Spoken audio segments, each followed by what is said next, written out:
Section 21 of Frankenstein by Mary Shelley. Volume 2, Chapter 9. The being finished speaking, and fixed his looks upon me in expectation of a reply. But I was bewildered, perplexed, and unable to arrange my ideas sufficiently to understand the full extent of his proposition. He continued, "You must create a female for me, with whom I can live in the interchange of those sympathies necessary for my being. This you alone can do, and I demand it of you, as a right which you must not refuse to concede."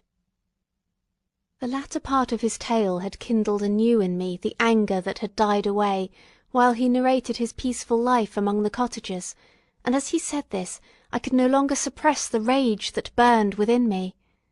"I do refuse it," I replied, "and no torture shall ever extort a consent from me.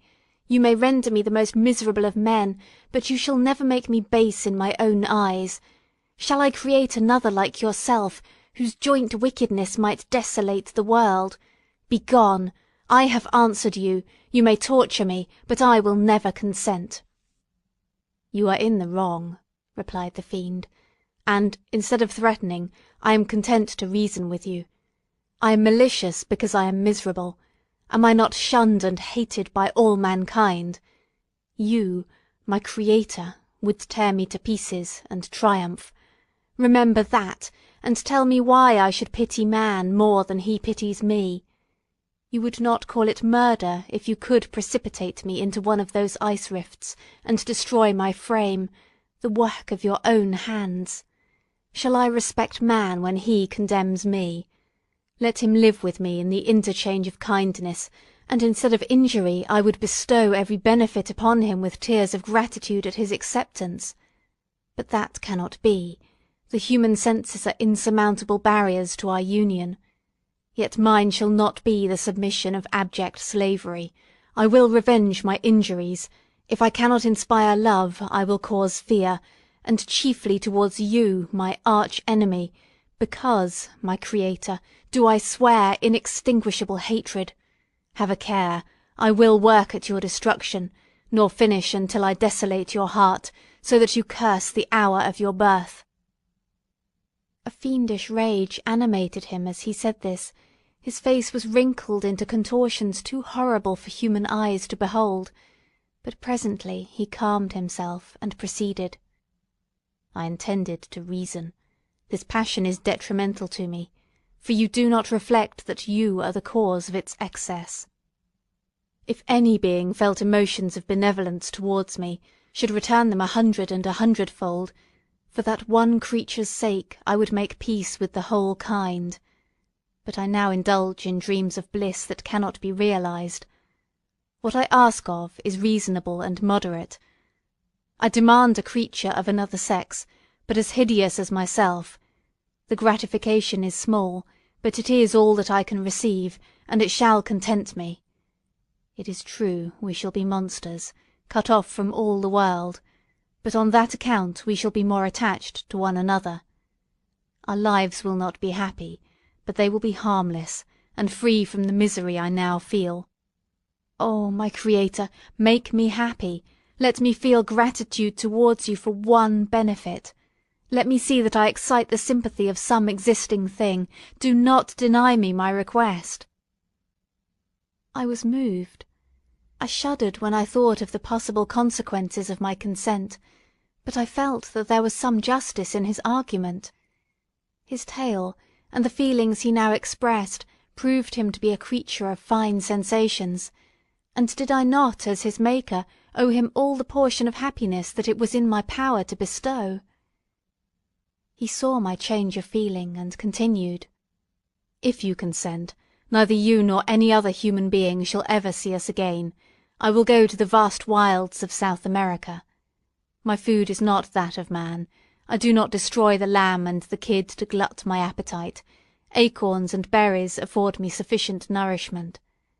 My companion will be of the same nature as myself, and will be content with the same fare. We shall make our bed of dried leaves. The sun will shine on us as on man, and will ripen our food.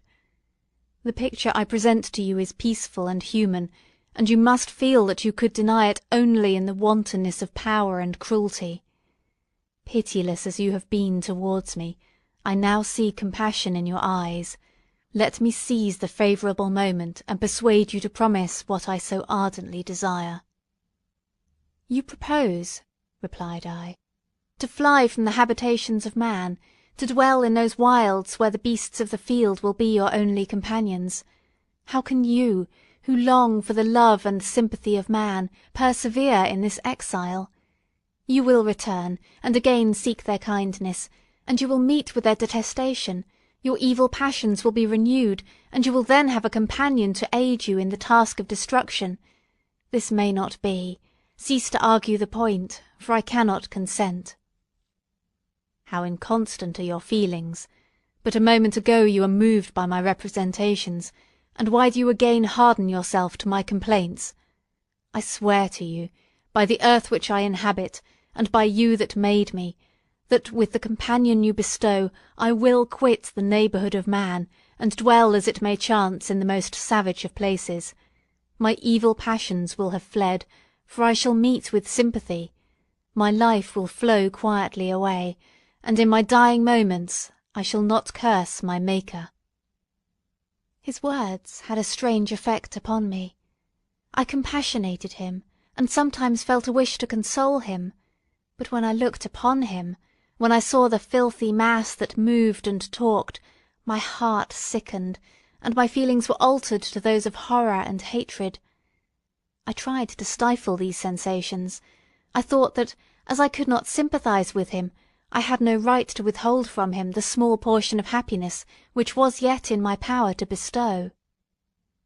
"You swear," I said, "to be harmless, but have you not already shown a degree of malice that should reasonably make me distrust you?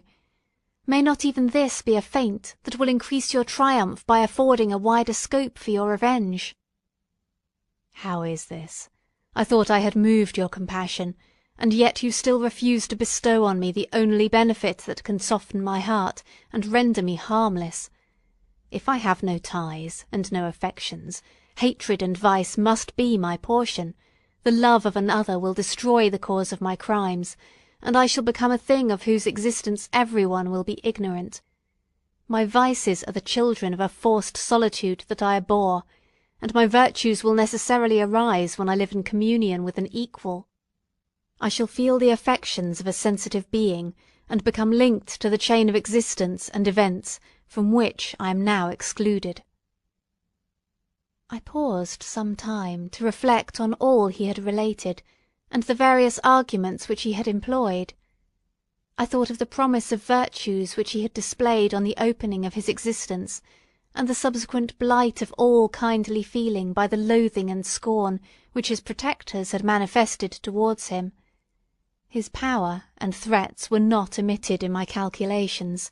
A creature who could exist in the ice caves of the glaciers, and hide himself from pursuit among the ridges of inaccessible precipices, was a being possessing faculties it would be vain to cope with.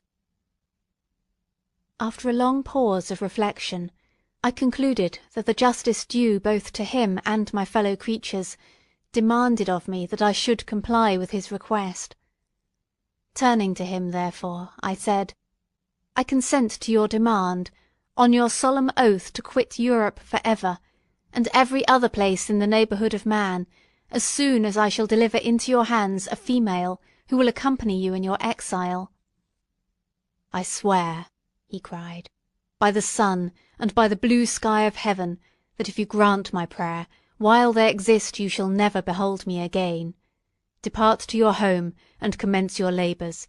I shall watch their progress with unutterable anxiety, and fear not but that when you are ready I shall appear." Saying this, he suddenly quitted me, fearful perhaps of any change in my sentiments.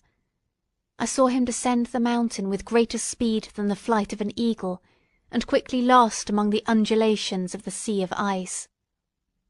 His tale had occupied the whole day, and the sun was upon the verge of the horizon when he departed. I knew that I ought to hasten my descent towards the valley, as I should soon be encompassed in darkness, but my heart was heavy, and my steps slow.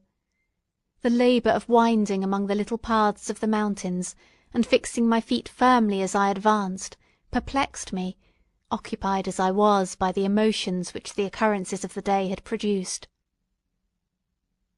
Night was far advanced when I came to the half-way resting place, and seated myself beside the fountain. The stars shone at intervals, as the clouds passed from over them, the dark pines rose before me, and every here and there a broken tree lay on the ground. It was a scene of wonderful solemnity, and stirred strange thoughts within me. I wept bitterly, and clasping my hands in agony, I exclaimed, "O stars and clouds and winds, ye are all about to mock me. If ye really pity me, crush sensation and memory, let me become as naught. But if not, depart, leave me in darkness." These were wild and miserable thoughts, but I cannot describe to you how the eternal twinkling of the stars weighed upon me, and how I listened to every blast of wind as if it were a dull, ugly siroc on its way to consume me. Morning dawned before I arrived at the village of Chamounix, but my presence, so haggard and strange, hardly calmed the fears of my family, who had waited the whole night in anxious expectation of my return. The following day we returned to Geneva. The intention of my father in coming had been to divert my mind, and to restore me to my lost tranquillity, but the medicine had been fatal; and, unable to account for the excess of misery I appeared to suffer, he hastened to return home, hoping the quiet and monotony of a domestic life would by degrees alleviate my sufferings, from whatsoever cause they might spring. For myself, I was passive in all their arrangements, and the gentle affection of my beloved Elizabeth was inadequate to draw me from the depth of my despair. The promise I had made to the demon weighed upon my mind, like Dante's iron cowl on the heads of the hellish hypocrites. All pleasures of earth and sky passed before me like a dream, and that thought only had to me the reality of life. Can you wonder that sometimes a kind of insanity possessed me, or that I saw continually about me a multitude of filthy animals inflicting on me incessant torture that often extorted screams and bitter groans? End of Volume 2.